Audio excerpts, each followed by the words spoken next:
Good morning, friends. I'm wondering, what if I name myself the Pensive Cowboy? Because I got this Stetson hat on, and I'm like the thinker, right? I'm thinking of Sam Hill, who he's a real person. There's a phrase in English, idiomatic. What in the Sam Hill do you think you're doing? And Sam Hill, he was a real person who lived here on the Columbia Gorge and was very well educated and had some status, high status in France, like he'd received Order of the Somethings, and built a palace on the Columbia Gorge for his wife to be, but she didn't like the desolation, is what I understand. Totally get that. It's very cold and wind blasted out there. So she went back to Romania or whatever. Anyway, he has a collection of Rodin sketches, and Rodin did the thinker, the guy who goes like this. Or no, it's like this, right? However the thinker thinks, right? He's being pensive. So what I try to do here is also be pensive and think about stuff that's relevant to people right now. Like we're all talking about racism and fascism, socialism and capitalism. These are big. That's four big ones right now. The uh, the so-called capitalists are screaming that the U.S. will never be socialist. They don't talk about military socialism. They don't talk about how many economic refugees we already have living on bases, getting out of the rat race one way or another. You can spend your whole life in a sort of chain of command that I would say is communally owned property as well. It's everybody's aircraft carrier. It's everybody's submarine. It's the public supposedly pays for it. The model does seem socialist to me, and I don't say that.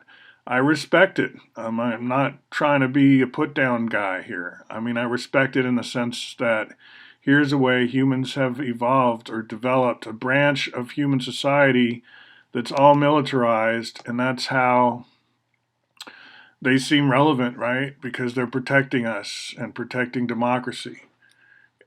We're not allowed to say they're protecting their own jobs because then that doesn't sound selfless enough and so on.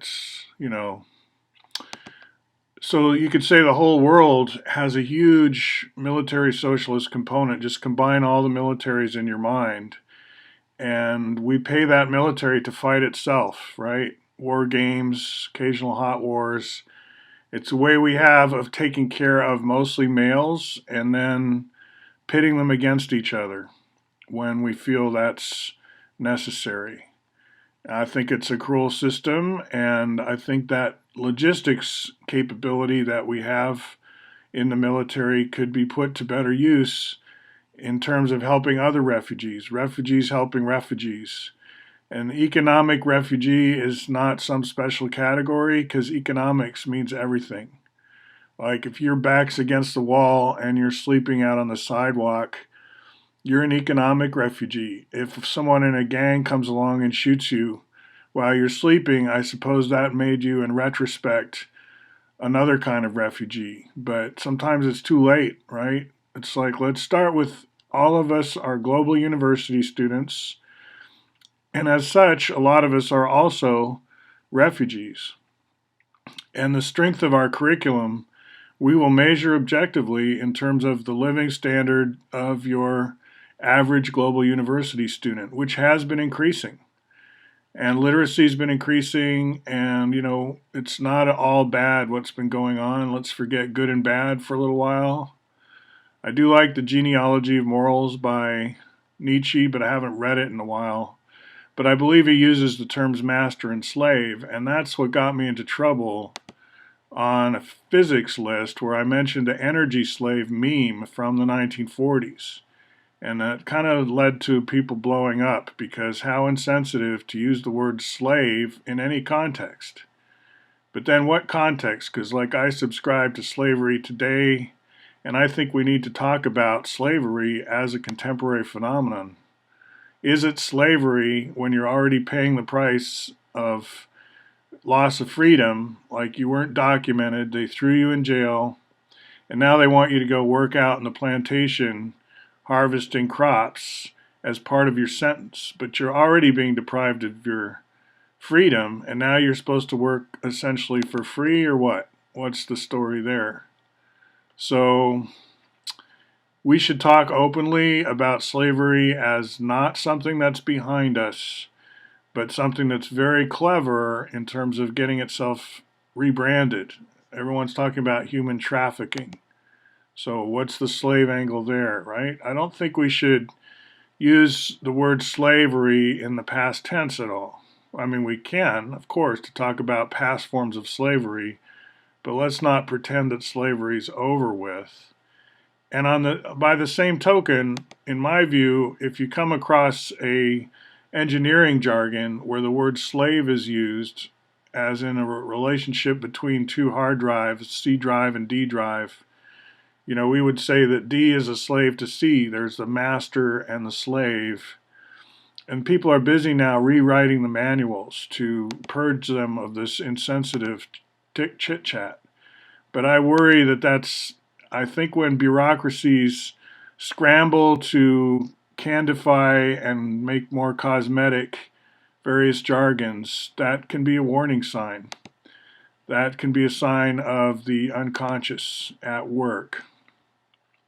I remember going to a bar camp, I think it was, kind of a geek convergence, and we were being harangued and lectured by some of the younger women there at one point to not have these silly terms like benevolent dictator for life, which is Guido's role at the time. He's since stepped down.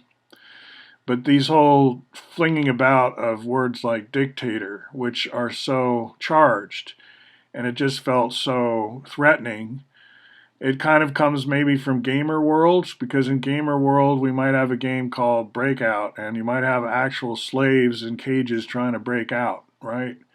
Like the theme of slaves and human masters in science fiction, in Octavia Butler books, in computer games, you might actually be looking at slavery as a part of the theme of the game, and other things like that, like Grand Theft Auto and stuff. People do violent things. They kill each other in games. They steal each other's cars, whatever they do, right? And a lot of sort of people like to get really up in arms about these games and say they encourage this kind of behavior in others, in the people who play them. And I think that's a valid discussion to be having. And the question, being a Quaker, what's my view on Quakers playing violent video games? And are they violent? Because you're sitting there twitching your thumbs quietly in your room, staring at a screen. On some level, that's the antithesis of violence. And if you have an imagination, who's going to police that? I mean, we have violent thoughts. To me, when you start trying to repress all signs of outward violence, including symbolic forms, because the Bible is very violent, and video games, yeah, they can be very violent. And I just saw a horror film called Midsummer, full of violence. But I thought maybe therapeutic also, and Tantric Buddhism, very violent. I think we need to have outward expressions of violence that are not really violent. By outward expressions here, I mean like paintings of hell, horror films. The dystopias help warn us away from certain developments. So I don't want to have a conditioned reflex that every time I see the word slave or whatever, I'm going to see something that I have to make a change, like, oh, you can't talk that way. Oh, that's bad to talk that way. Bad to talk any way that you use the word slave has got to be bad. Don't say war. I never say war like that. That's not my practice. So what does this have to do with politically correct and so forth? I think we'll always need to have the concept of namespaces, which means it depends a lot on context, and we shouldn't be afraid to jump from context to context and explore the different ways in which people do actually talk. That's called anthropology in my book. And it's better to study it in detail than to repress it and turn one's glance away, right? It's better to be an anthropologist than to be an ostrich with your head in the sand, like in the cartoons. I don't know if ostriches actually really do that. It seems kind of dumb, but anyway, it's just some thoughts. Let me know what you think in the comments. I've got lots of other writings and YouTubes. Check it out.